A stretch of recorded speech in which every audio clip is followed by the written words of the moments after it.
Friends, welcome to study classes. आज हम Lucent सामान्य विज्ञान से भौतिक विज्ञान का पार्ट 3 पढ़ेंगे।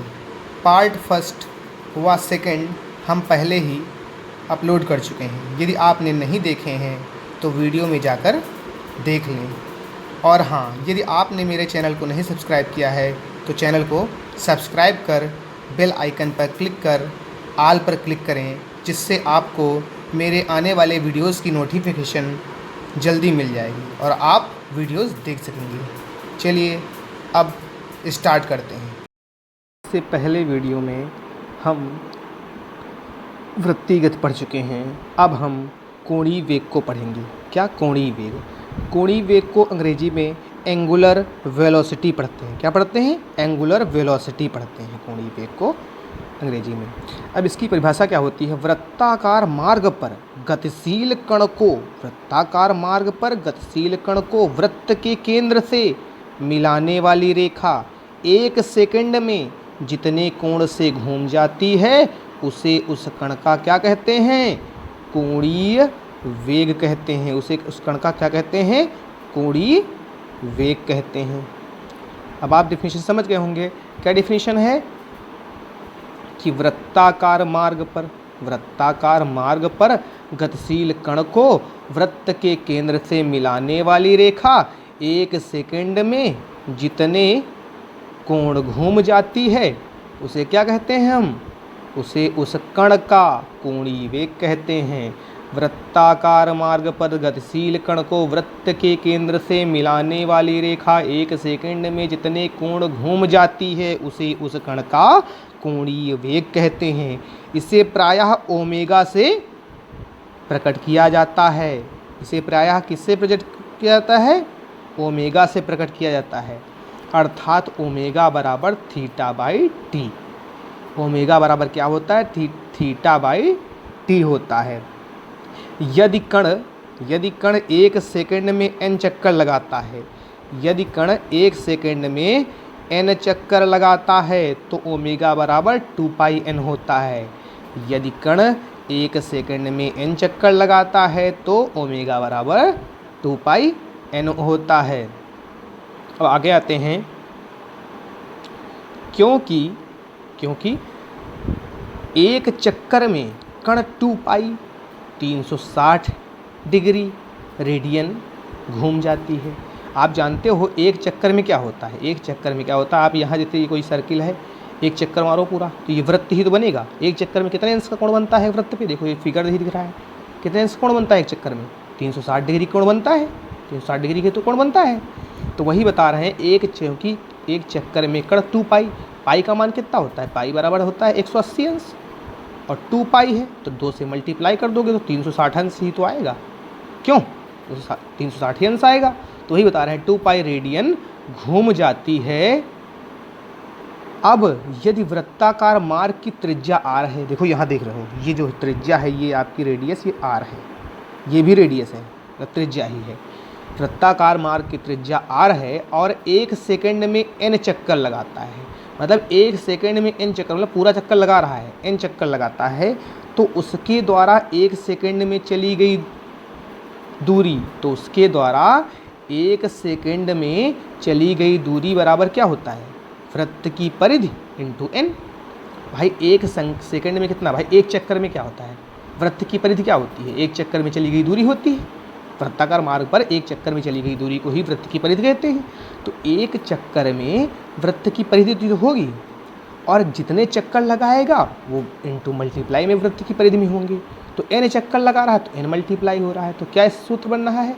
वृत्त की परिधि बराबर क्या होता है? 2 पाई r होता है। वृत्त की परिधि बराबर यही तो होता है 2 पाई r। तो 2 पाई r इंटू क्या होगा?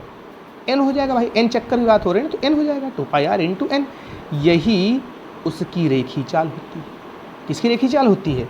उस कण की रेखी चाल होती है। कण की रेखी चाल क्या होती है? 2 पाई r n होती है रेखी चाल। एक बार दोबारा देख लीजिए कि क्योंकि एक चक्कर में कण 2 पाई रेडियन घूम जाती है। अब यदि वृत्ताकार मार्ग की त्रिज्या r है और कण 1 सेकंड में n चक्कर लगाता है तो उसके द्वारा 1 सेकंड में चली गई दूरी वृत्त की परिधि इंटू एन होती है बराबर 2 पाई आर एन होती है।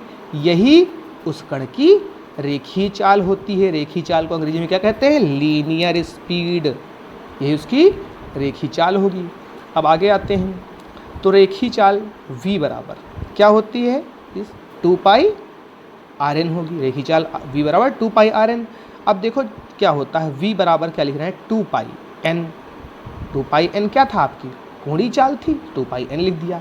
और इनटू में क्या लिख दिया इन्होंने? देखो इनटू में लिख दिया r, जो कि सेम वही रूप है, कुछ अलग नहीं है। 2 पाई एन यही है, कोई फॉर्मेट में अंतर नहीं है, थोड़ा सा बस रूप को बदल दिया गया है। तो 2 पाई एन इंटू आर क्यों बदला है?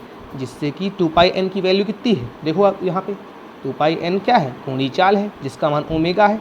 तो ओमेगा 2 पाई एन के स्थान पर हम ओमेगा रख सकते हैं, क्यों? और इंटू आर। तो अब इससे क्या मिलता है हमें? इससे मिलता है रेखीय चाल और कोणीय चाल में संबंध मिलता है। v बराबर ओमेगा आर। v बराबर क्या होता है? v बराबर ओमेगा आर। ये आपका क्या है? रेखीय चाल और कोणीय चाल में संबंध है। देखो यहाँ लिखा है रेखीय चाल बराबर कोणीय चाल इंटू त्रिज्या होती है। ये रेखीय चाल है v और ओमेगा कोणीय चाल है। r क्या है? आपकी त्रिज्या है। चलिए अब आगे आते हैं। अब ये समझ गए होगे आप। अब न्यूटन के गति के नियमों में आ जाते हैं। न्यूटन के गति के नियम। अब न्यूटन के गति के नियम क्या थे? अब देखिए, भौतिकी के पिता न्यूटन ने सन 1687 ईस्वी में अपनी पुस्तक प्रिंसिपिया में सबसे पहले गति के नियम को प्रतिपादित किया था। देखिए एक चीज़ और जान लीजिए, भौतिकी के पिता, यहाँ से देखो एक प्रश्न उठ रहा है कि भौतिकी के पिता किसे कहते हैं? तो भौतिकी के पिता न्यूटन को कहते हैं। किसे कहते हैं? न्यूटन को भौतिकी के पिता कहते हैं। ठीक है। और सन 1687 ईस्वी में अपनी पुस्तक प्रिंसिपिया, जो आप देखो प्रश्न में कभी कभी एग्जाम में पूछा जाता है न्यूटन की कौन सी पुस्तक थी जिसमें उन्होंने अपने गति के नियम दिए थे। तो कौन सी पुस्तक थी? प्रिंसिपिया दी थी। और कब दिए थे? 1687 ईस्वी में। तो वही बता रहे हैं, भौतिकी के पिता न्यूटन ने सन 1687 ईस्वी में अपनी पुस्तक प्रिंसिपिया में सबसे पहले गति के नियम को प्रतिपादित किया था। एक बार दोबारा देख लीजिए, भौतिकी के पिता न्यूटन ने सन 1687 ईस्वी में अपनी पुस्तक प्रिंसिपिया में सबसे पहले गति के नियम को प्रतिपादित किया था। तो यहाँ से 3 प्रश्न उठते हैं। भौतिकी के पिता किसे कहते हैं? तो भौतिकी के पिता न्यूटन को कहते हैं। अब पूछ लिया जाए कि न्यूटन ने किस पुस्तक में अपने गति के नियम दिए थे? तो प्रिंसिपिया पुस्तक थी। और कब दिए थे? तो 1687 ईस्वी में। इसी लाइन से देखो 3 प्रश्न आपको मिल जाते हैं। लूसेंट बहुत ही महत्वपूर्ण बुक है। अगर आप स्टार्टिंग एग्ज़ाम की तैयारी करने जा रहे हो तो लूसेंट पढ़ना अनिवार्य ही है। अगर आप लूसेंट पढ़ लेते हो तो आप बहुत हद तक आपकी तैयारी अच्छी हो जाती है। चलिए अच्छा आगे आते हैं। तो न्यूटन का प्रथम नियम क्या है? Newton first law of motion, जिसे इंग्लिश में बोलते हैं, Newton first law of motion. अब इन्होंने न्यूटन के प्रथम नियम में न्यूटन ने क्या बताया? यदि कोई वस्तु विराम अवस्था में है तो वह विराम अवस्था में ही रहेगी, या यदि एक समान चाल से सीधी रेखा में चल रही है तो वैसी ही चलती रहेगी जब तक कि उस पर कोई बाह्य बल लगाकर उसकी वर्तमान अवस्था में परिवर्तन न किया जाए। तो न्यूटन साहब ने क्या बताया? जो प्रथम नियम था, बताया यदि कोई वस्तु विराम अवस्था में है तो वह विराम अवस्था में ही रहेगी, या यदि एक समान चाल से सीधी रेखा में चल रही है तो वैसी ही चलती रहेगी जब तक कि उस पर कोई बाह्य बल लगाकर उसकी वर्तमान अवस्था में परिवर्तन ना किया जाए। यानी कि कोई वस्तु अगर विराम अवस्था में है, जब तक हम उस पर धक्का नहीं लगाएंगे तब तक वो अपनी अवस्था परिवर्तन नहीं करेगी। यानी उस पर कोई बल नहीं लगाएंगे तब तक वो अपनी अवस्था में बनी रहेगी। और यदि कोई वस्तु चल रही है और वो एक समान चाल से चल रही है तो वो चलती ही रहेगी जब तक कि उस पर कोई बाह्य बल हम नहीं लगा देते हैं। ये न्यूटन का प्रथम नियम था। अब इसके बाद आगे आते हैं। तो न्यूटन का प्रथम नियम तो आप जान गए ना।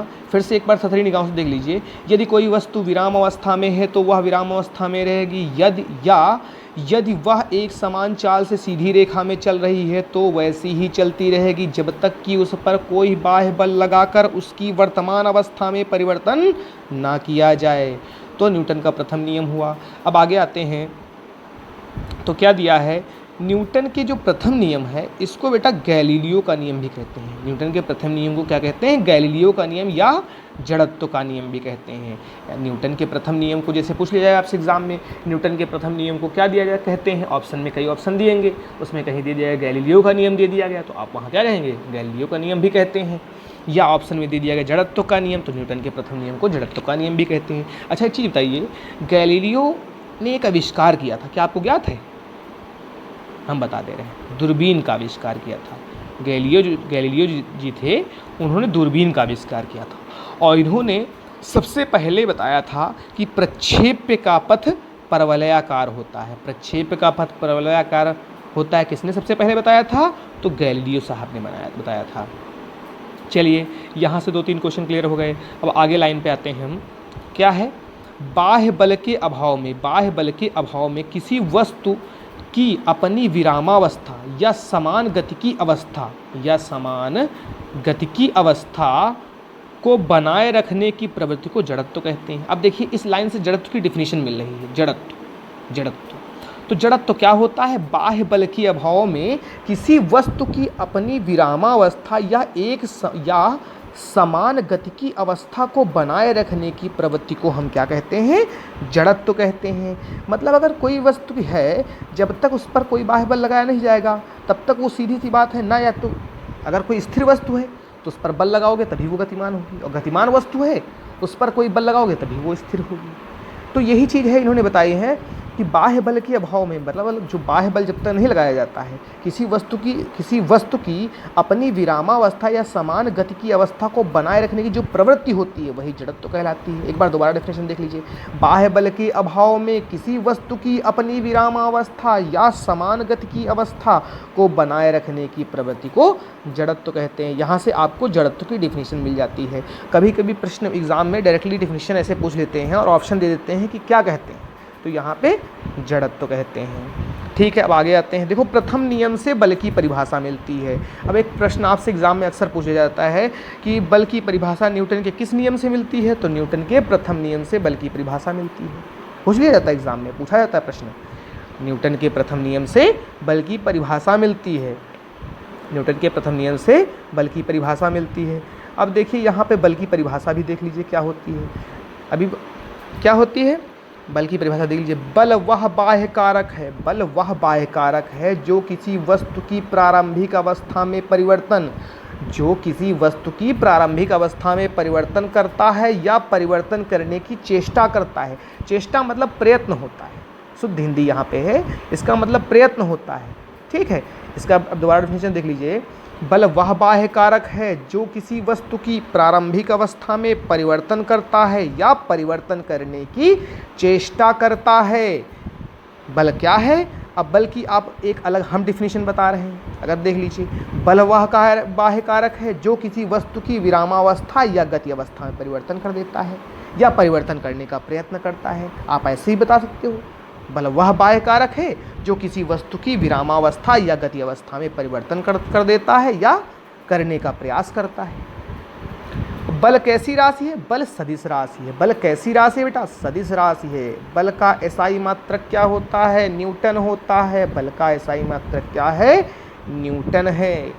अब देखिए आगे आते हैं। बल की परिभाषा क्लियर हो गई ना। बल वह बाह्य कारक है जो किसी वस्तु की प्रारंभिक अवस्था में परिवर्तन करता है या परिवर्तन करने की चेष्टा करता है। बल एक सदिश राशि है, इसका एसआई मात्रक न्यूटन होता है।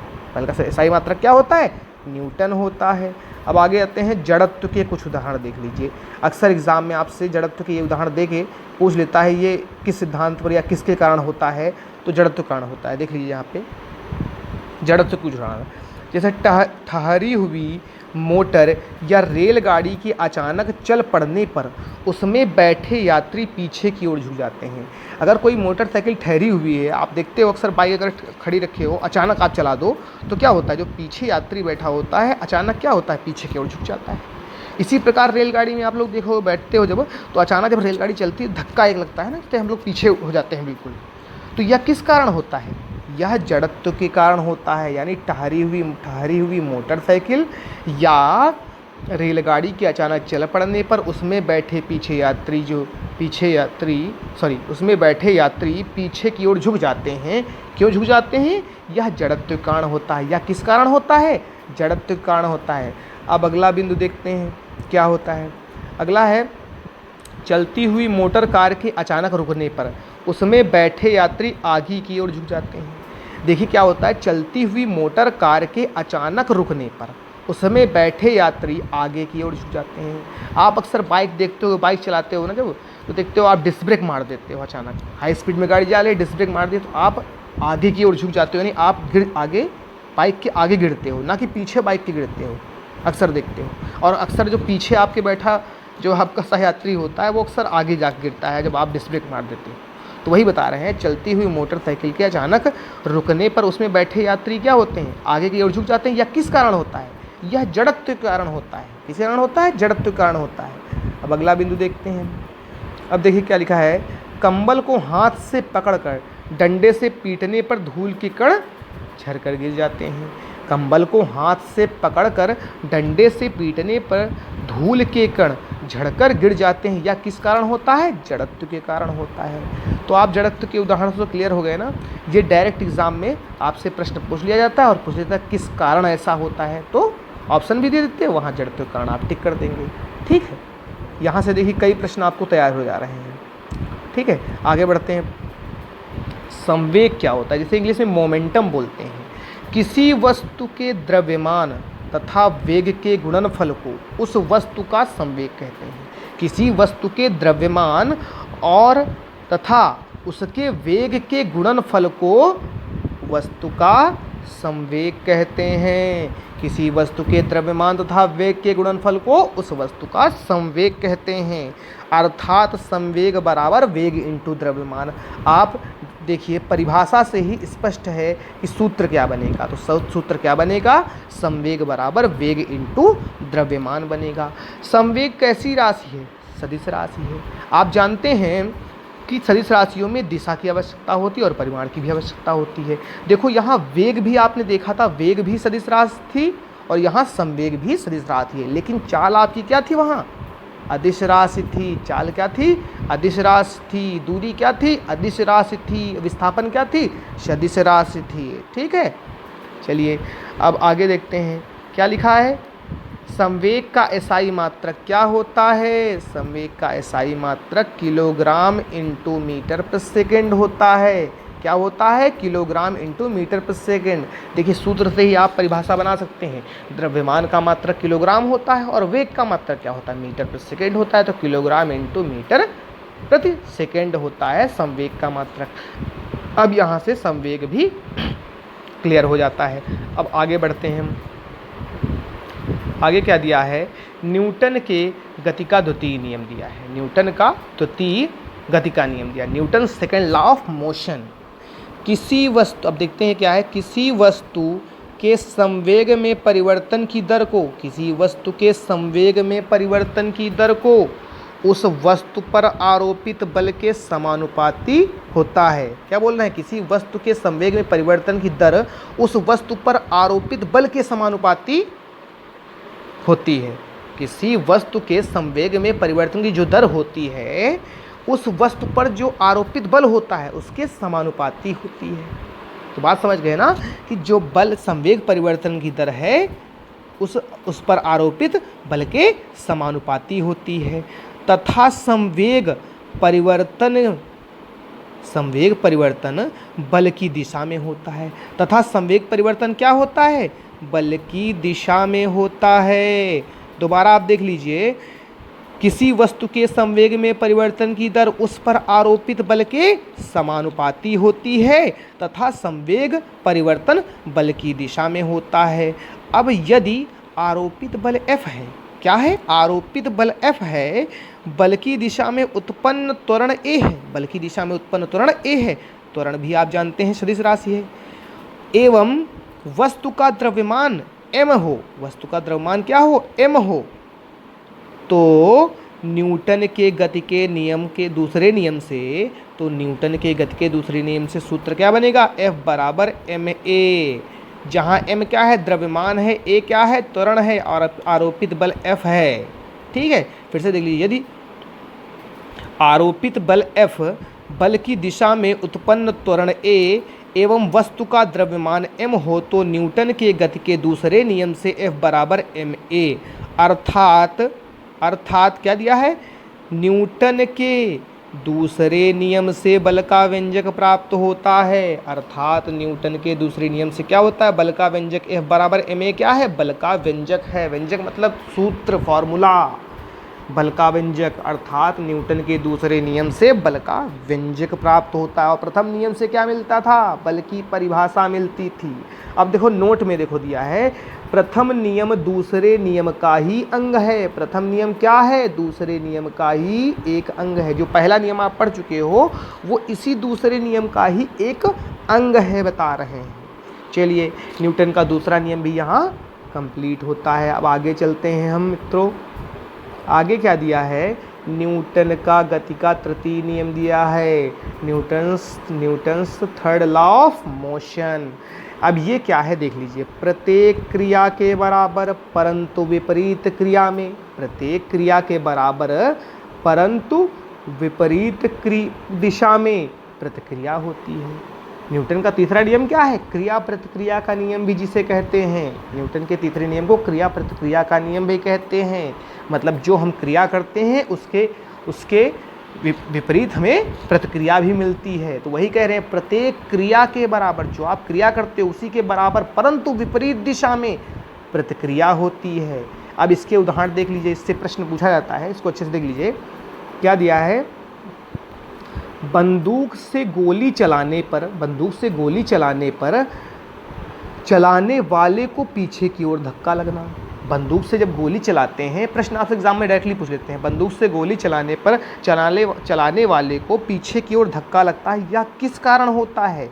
ऑप्शन में दे देते हैं, क्रिया प्रतिक्रिया के नियम से होता है, तो क्रिया प्रतिक्रिया के नियम पर टिक कर दोगे।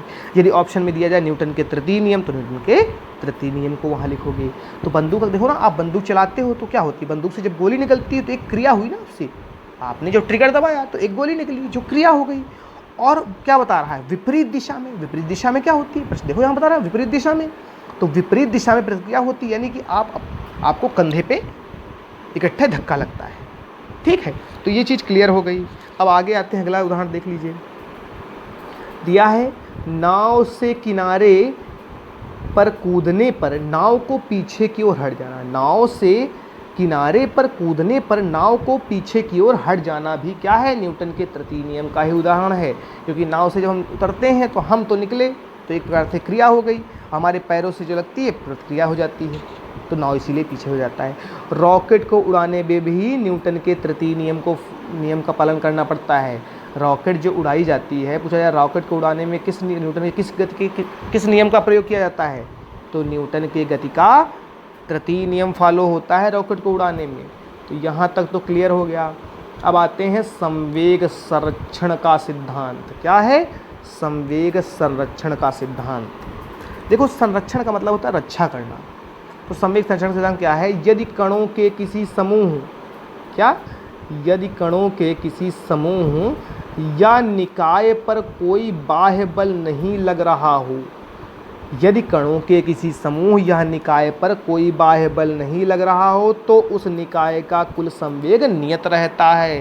संवेग संरक्षण सिद्धांत क्या है, यदि कणों के किसी समूह या निकाय पर कोई बाह्य बल नहीं लग रहा हो तो उस निकाय का कुल संवेग नियत यानी कांस्टेंट रहता है, स्थिर रहता है। अर्थात टक्कर के पहले और बाद का संवेग बराबर होता है। अर्थात टक्कर के पहले और बाद का संवेग बराबर रहता है। ये हो गया संवेग संरक्षण का सिद्धांत। आज इतना ही, आगे नेक्स्ट वीडियो में देखेंगे।